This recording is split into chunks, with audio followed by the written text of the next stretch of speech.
नमस्कार. हिंदुस्तान पोस्टच्या विचार मंथनविद डॉक्टर उदय निरगुडकर या विशेष मालिकेच्या आजच्या भागामध्ये आपल्या सर्वांचं मनपूर्वक स्वागत. 2 नोव्हेंबर या दिवशी आपल्या भारतीय महिला क्रिकेट संघाने दक्षिण आफ्रिकेच्या संघाला विश्वचषकाच्या अंतिम सामन्यात पराभूत केलं आणि तेव्हापासून नवीन इतिहासच घडला गेला. आजही त्या सामन्यातल्या विजयाची भुरळ जी पडली आहे समाज माध्यमावरती ती अजूनही ओसरलेली नाही. त्यांचे विश्वचषक उंचावतानाचे रील्स असतील, जय शहा यांच्यासोबत त्यांचे जे फोटोज असतील, त्यांचं सगळं सेलिब्रेशन असेल, हे सगळे रील्स आजही समाज माध्यमांवरती तितकेच लोकप्रिय आहेत. कोट्यावधींनी त्यांना अजूनही व्ह्यूज मिळत आहेत. परंतु ह्या सगळ्या संपूर्ण ह्या विश्वचषकानंतर अनेक प्रश्न उभे राहतात. ते म्हणजे आता महिला क्रिकेट संघाचं किंवा महिला क्रिकेटचं भारतातच नव्हे जगभरात सगळीकडे भविष्य बदलणार आहे का? या महिला क्रिकेट संघातील आपले जे खेळाडू आहेत, म्हणजे आजचे जे स्टार खेळाडू आहेत, हरमनप्रीत कौर असतील, स्मृती मंधना असतील, यांना जसे पुरुषांच्या क्रिकेट संघातील विराट कोहली, रोहित शर्मा यांच्यासारखी प्रसिद्धी, तसेच त्यांना ब्रँड व्हॅल्यू त्यांची तयार होणार का? आणि भारतीय महिला क्रिकेट संघ आज त्यांना सेलिब्रिटी म्हणून बोलवलं जात आहे. केबीसी मध्ये सुद्धा ते येऊन गेले. सेलिब्रिटी म्हणून त्यांची सगळी चर्चा होतीये. परंतु ही चर्चा एक वन टाइम सक्सेस आहे का याचं भविष्य उज्ज्वल असणार आहे? या सगळी चर्चा आपल्याला करायची आहे आणि त्यासाठी आज आपल्यासमोर उपस्थित आहेत उदय निरगुडकर सर. समजा पहिलाच प्रश्न तुम्हाला असा आहे की विमेन इन ब्ल्यू असं त्यांचं वर्णन केलं गेलं होतं. भारतीय क्रिकेट संघ त्यांनी इतका विश्व विजय संपादन केला. या सगळ्याचे आता त्यांच्या उद्यान आता त्यांची पुढची वेळ आली आहे का? त्यांची ब्रँड व्हॅल्यू या सगळ्या प्रोसेसमध्ये ते आले आहेत का? हो, ज्याला आपण म्हणतो ना क्या उनका समय आ गया है, तर नक्कीच उनका समय आ गया है.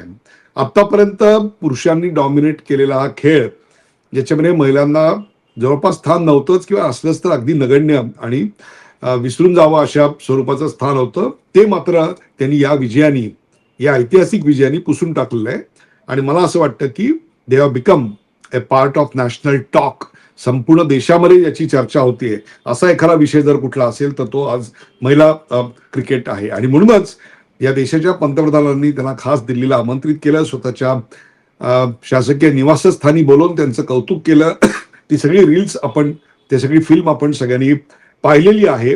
आणि म्हणून मला असं वाटतं की येस, महिला क्रिकेटचा भारतातला टाइम आ गया.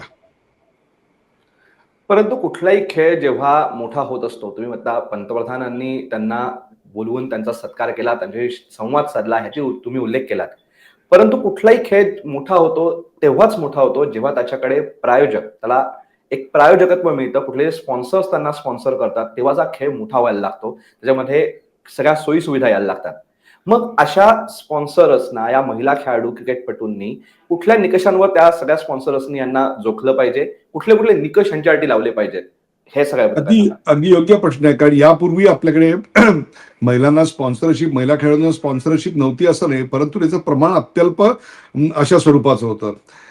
टेनिसमध्ये सानिया मिर्झा असेल, बॅडमिंटनमध्ये सिंधू असेल, सायना नेहवाल असेल, यांना आपल्याकडे स्पॉन्सरशिप खूप चांगल्या प्रकारची मिळालेली होती. त्याच्यानंतर रेसलिंग असेल, मल्लेश्वरी असतील किंवा मीराबाई चानू असतील, तिरंदाजीमध्ये असतील, शूटिंगमध्ये असतील, आपल्याकडे महिलांना स्पॉन्सरशिप मिळालेली होती. परंतु एक पूर्णपणे ज्याला आपण विकसित अशी प्रकारची महिला स्पॉन्सरशिपची इंडस्ट्री जर म्हणाल तर ती डेव्हलप व्हायची होती. आणि ती प्रक्रिया मला असं वाटतं यांनी सुरू झालेली आहे. त्यामुळे मग brand endorsement, brand fees, appearances, हे सगळं जे आहे ते आता पुरुषांच्या बाबतीत त्यांच्या खांद्याला खांदा लावून महिलांच्या बाबतीतही सुरू होणार आहे.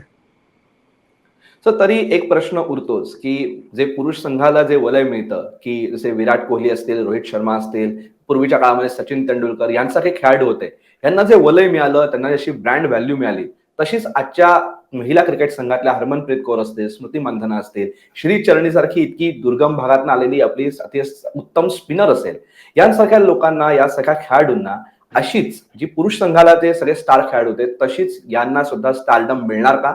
तशीच स्टार व्हॅल्यू स्पॉन्सरच्या निकषातून, दृष्टीतून मिळणार का? नाही, आत्ताच्या घडीला तुम्ही म्हणाल तर त्यांची ब्रँड, तिची काही फी होती ती दुप्पट झालेली आहे या एका विजयामुळे, ऐतिहासिक विजयामुळे. परंतु भारतीय क्रिकेट पुरुष संघाशी कम्पॅरेबल त्याला आता मिळत आहे का, तर ते अजून मिळत नाहीये. मला असं वाटतं की ते मिळायला साधारणतः अजून काही वर्षाचा अवधी जावा लागेल, कारण त्याच्यामध्ये जी स्पॉन्सरशिप कंपनी आहे, त्यांचं प्रोडक्ट सर्व्हिस आहे, त्याच्याशी त्या खेळाडूंची सुटेबिलिटी, पर्सनॅलिटी, त्यांच्या जाहिरातीचा इम्पॅक्ट आणि त्या सगळ्याची मॅचिंग इमेज, अशा अनेक गोष्टी असतात. There are many factors to it, ज्याच्यावरती सगळी गोष्ट ठरत असते. परंतु आता जरी तेवढी प्राइज मिळत नसली तरी देखील त्यांचं महत्व कमी होतं असं मात्र अजिबात नाही. सर, आपण मगाचपासनं स्पॉन्सरस त्यांच्या सगळ्या स्पॉन्सरशिप बद्दल बोलतोय. इथे एक महत्वाचा प्रश्न येतो की कुठलाही स्पॉन्सर, प्रायोजक जेव्हा कुठल्याही खेळाला प्रायोजकत्व देतात, स्पॉन्सरशिप देतात, कुठल्या आर्थिक निकष त्यांचे असतात, त्यांचं आर्थिक गणित कसं असतं हे आम्हाला समजावून सांगा. जेव्हा एखादे स्पॉन्सरिंग कंपनी पैसे टाकते स्पॉन्सरशिपसाठी, तेव्हा त्यांचा फर्स्ट चॉईस असतो पुरुष क्रिकेट. आणि मग त्यात जे पैसे टाकले असतात त्याच्यातनं उरलेल्या पैशातनं इतर खेळाडू, इतर खेळ, आणि त्या खेळातल्या महिला वगैरे असा सगळा हे असतो. साधारणतः जर क्रिकेटमध्ये कोणी 10 कोटी टाकत असतील तर साधारणतः 9.5 कोटी रुपये हे पुरुषांच्या क्रिकेटवर टाकले जातात आणि 50 लाख रुपये ते 1 कोटी रुपये आतापर्यंत महिला क्रिकेटवर टाकले जात होते. आणि हे असं व्यस्त विषम प्रमाण असायला कारणीभूत तेवढंच याचं कारण, पुरुषांची जर एखादी क्रिकेटची मॅच असेल तर त्याला आयबॉल्स जे आपण म्हणतो, किती लोक बघतायत, किती लोक त्याच्यावर लाईव्ह आहेत किंवा नंतर बघतायत, तर हे आयबॉल जे आहेत ते जवळपास 1,000 मिलियन, म्हणजे 10 कोटीच्या वर, किंवा काही वेळा तो आकडा 31 कोटीपर्यंतही आपल्याकडे गेलेला आहे. त्यामुळे जोपर्यंत वुमन क्रिकेट त्याच्याशी कम्पेरेबल आयबॉल मिळवत नाही तोपर्यंत ती तेवढी प्राइस त्यांना काही मिळू शकेल असं मला वाटत नाही. याचं कारण कॅल्क्युलेशनचा जो निकष आहे ना, तो शेवटी एका बिझनेसच्या आधारावर आहे. कोण पैसा टाकेल, तर मला तेवढा रिटर्न मिळत असेल तरच तो पैसा मला टाकावासा वाटतो. त्यामुळे आता जरी याच्यामध्ये फार रक्कम दिसत नसली तरी देखील ती अट्रॅक्टिव्ह व्हायला सुरुवात आता या विजयापासून झालेली आहे, एवढं नक्की.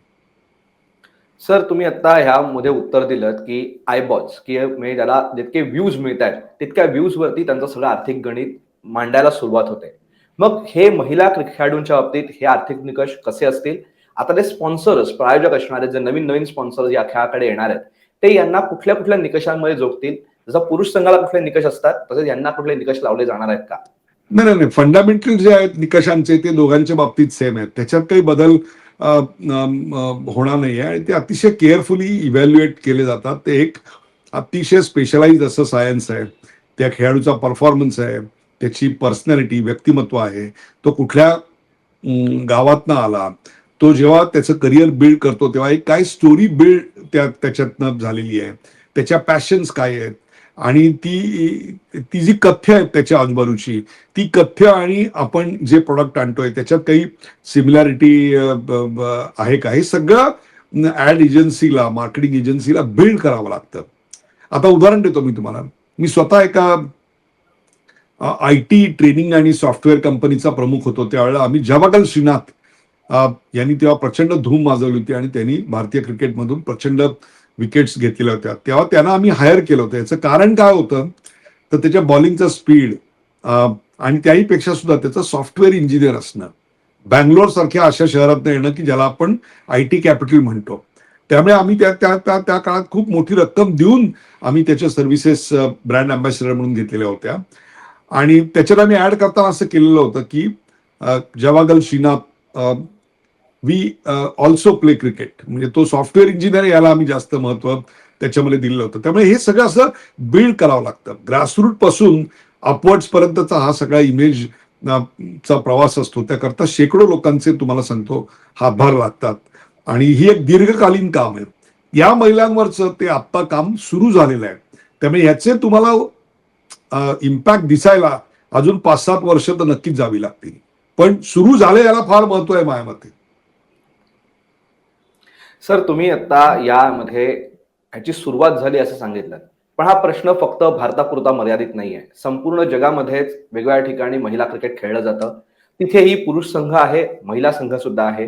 तिथे अशा प्रकारच्या ऍडव्हर्टायझर्सच्या बाबतीत, ऍडव्हर्टायझर्सच्या दृष्टिकोनातून महिला संघ आणि पुरुष संघ असा भेद केला जातो का? जर खरंच अशी गोष्ट असेल तर तो कमी करण्यासाठी काय केलं पाहिजे? हा, अगदी योग्य प्रश्न आहे तुमचा. हे का, जर्मनी, अमेरिका, इंग्लंड, हे सगळे इव्हॉल्ड या बाबतीतले थोडे आपल्यापेक्षा काहीसे पुढारलेले देश आहेत, पुढारलेली सगळं समाज जीवन आहेत. त्यामुळे तिथली समीकरणं खूप वेगळी आहेत, तिथली चॅलेंजेस वेगळी आहेत, तिथलं स्पोर्टिंग आणि मार्केटिंग वातावरण खूप मोठ्या प्रमाणात वेगवेगळे आहे. त्या सगळ्याकडे बघायचे जे समाजाचे दृष्टिकोन आहेत ते खूप वेगळे आहेत. त्यामुळे आपल्याकडे जसं पुरुषांना वेगळं आणि स्त्रियांना वेगळं अशी ट्रीटमेंट असते, तशी तिकडे सुरुवातीला काळात जी होती ती हळूहळू दरी नष्ट होत गेली आणि ते आता साधारणतः एकमेकाशी कम्पेरेबल पातळीवर आलेले आहेत. एक मला आता छान कल्पना सुचते तुमच्याशी बोलताना, आणि ते म्हणजे आपल्याकडे पुरुषांचे सामने होतात आणि महिलांचे सामने होतात. How about having a cricket team of 5 women cricketers and 6 male cricketers, आणि समोरच्या संघाकडनं पण तसेच, अशी ज्याला मिक्स म्हणतो ना, तशा मिक्स मॅचेस सुद्धा पुढच्या काळात होतील, आणि it will be a women's cricket premier league, तशी आता मिक्स प्रीमियर क्रिकेट लीग अशी सुद्धा आपल्याकडे येऊ शकते. तेव्हा हे भाव आणखीन कमी होतील. सर, आपल्याकडे जाहिरात क्षेत्रासाठी एक फार मोठं मार्केट आहे. भारत हे त्यातलं एक फार मोठं मार्केट आहे. या सगळ्या संपूर्ण जे मार्केट आहे याच्यामध्ये जाहिरात करण्यासाठी इतके वर्ष पुरुष संघ होता, वेगवेगळ्या क्षेत्रातले पुरुष संघ होते, वेगवेगळ्या खेळातले खेळाडू याच्यामध्ये होते. आता महिला संघ, महिला क्रिकेट संघ भारताचा हा त्यांच्यामधला एक नवीन खेळाडू आहे का? त्यांच्यासाठी जाहिरात विश्वासाठी, ऍडव्हर्टायझिंग क्षेत्रासाठी एक नवीन पर्याय ठरतोय का? 100% पर्याय उपलब्ध झालेला आहे, ज्याला आपण एक मार्केटिंग मिक्स म्हणतो. प्रोडक्ट, प्राइस, प्लेस, प्रमोशन, आणि 5वा पी आहे तो म्हणजे पेस. तर त्याच्यामधला त्या प्रोडक्ट मिक्स मध्ये आपल्याकडे आता प्रमोशन मध्ये महिला क्रिकेटपटू हा एक नवीन दालन नक्कीच उघडलं गेलं आहे. याचं कारण त्या महिलांनी आपापलं नाव आपल्या कष्टानी, मेहनतीनी आणि प्रतिभेनी आणि विजयानी ते घरोघरी पोचवलेलं आहे. लक्षात ठेवा, पुरुषांच्या क्रिकेटची ऍड जी आहे ना, किंवा त्यांना जर हायर करायचं असेल तर इट्स व्हेरी एक्सपेन्सिव्ह, खूपच महाग पडतं ते. मी अशा काही क्रिकेटपटूंना यापूर्वी आमच्या कंपन्यांसाठी ब्रँड अँबॅसेडर म्हणून हायर केलेलं आहे, आणि ते खूप एक्सपेन्सिव्ह असतं. त्यामुळे त्याच्याशी तुलनेनं जवळपास जाणारं असं जर काही असेल तर that's one more dimension to the marketing mix, आणि स्पॉन्सरशिपचा ऑप्शन किंवा संधी म्हणून त्याच्याकडे बघता येईल. त्यामुळे नक्कीच आत्ता या क्षणाला पुरुषां एवढं नाही, पुरुषांची कम्पेरेबल नाही, तेवढे आयबॉल्स नाहीत, तरी देखील एक पर्याय म्हणून आपल्याकडे आता महिला क्रिकेट नक्कीच आलेली आहेत. सर, पण मगाचपासून चर्चा करतोय की आपल्याकडे आता महिला क्रिकेट संघ हा एक नवीन पर्याय ठरतोय. जाहिरात क्षेत्राकडे जाहिरात क्षेत्र त्यांच्याकडे कसं बघतायत, स्पॉन्सर्स, प्रायोजक त्यांच्याकडे कसं बघतायत.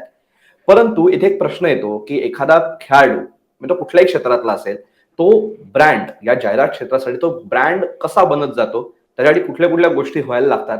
आणि ब्रँड, तुम्ही या क्षेत्रामध्ये काम केलेलं आहे, तुम्ही एका मोठ्या कंपनीचं तुम्ही प्रमुख पदही भूषवलेलं आहे. तर एखादा खेळाडू ब्रँड आहे हे कंपनी कसं ओळखते आणि त्याची कशी प्रोसेस केली जाते? त्या खेळाडूची पर्सनॅलिटी, त्याचा खेळ, त्याची समजा एखादा आक्रमक असेल, छोट्या गावात आलेला असेल, त्याचं दिसणं, त्याचा परफॉर्मन्स, या सगळ्याचा आणि त्या प्रोडक्टची एक बाजू जुळते का. जसं पूर्वी आपल्याकडे पाम ऑलिव्ह शेव्हिंग क्रीम होतं, ते पाम ऑलिव्ह शेव्हिंग क्रीम म्हणजे पुरुषांचं असं हे होतं, आणि पुरुष आक्रमकता किंवा मानसिकतेची एक पुरुषी पुश ज्याला आपण म्हणतो, त्याचं प्रतीक कोण होते त्यावेळेला, तर ते कपिल देव होते.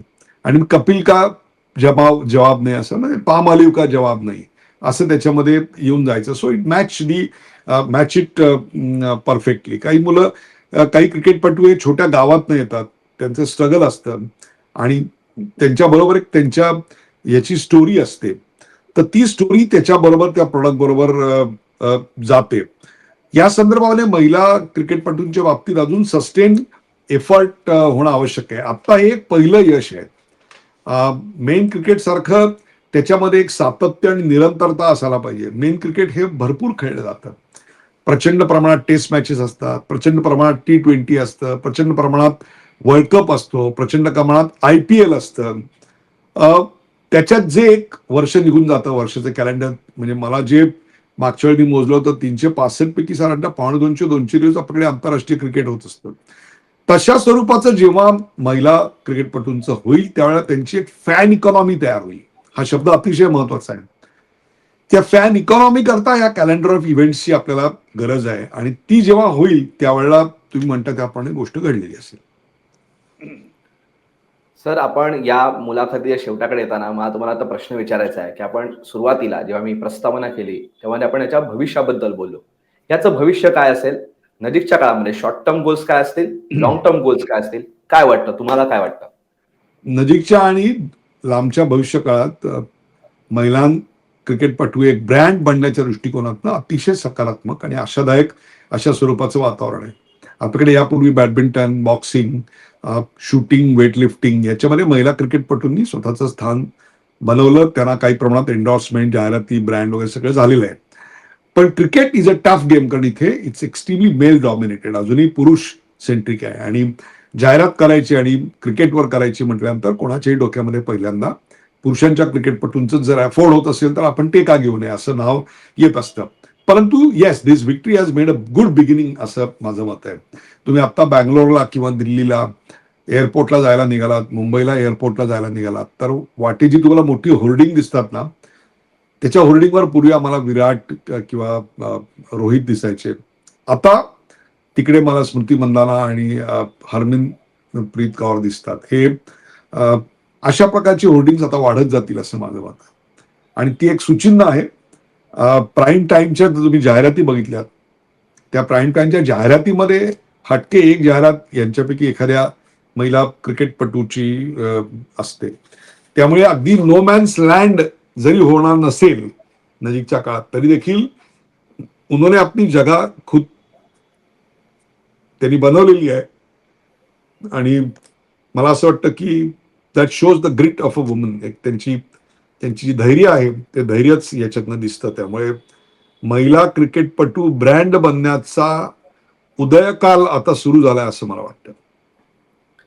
सर, तुम्ही या एका वेगळ्याच पण अतिशय महत्वाच्या, कारण जो एक खरंच आपल्या भारतीय अर्थव्यवस्थेची, आपल्या भारतीय क्रीडा क्षेत्राशी अतिशय निगडित विषय आहे आणि त्याच्या या चर्चा होणं गरजेचं आहे, कारण त्यातूनच आपल्याला या सगळ्या गोष्टींची समजूत होणार आहे, आपल्याला त्याचं आकलन होणार आहे. तुम्ही अशा विषयाला तुम्ही आम्हाला आज वेळ दिलात आणि या विषयाचे सांगोपांग चर्चा करण्यासाठी आमच्याशी आम्हाला वेळ देऊन आमच्या या प्रश्नांना उत्तरं दिलीत, याबद्दल हिंदुस्थान पोस्टतर्फे आपले मनःपूर्वक आभार.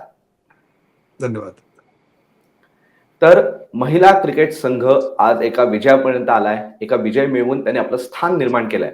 परंतु हा विजय सस्टेनेबल, शाश्वत दर्जाकडे घेऊन जाण्यासाठी, शाश्वत विकासाकडे घेऊन जाण्यासाठी, प्रगतीकडे घेऊन जाण्यासाठी अजून बराच पल्ला गाठायचा आहे. परंतु त्याची सुरुवात झालेली आहे हे मात्र नक्की.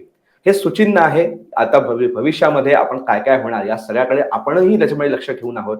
पण ब्रँड आपला उद्या, आज ते विराट कोहली, सचिन तेंडुलकर, रोहित शर्मा यांसारखे खेळाडू दिसत आहेत.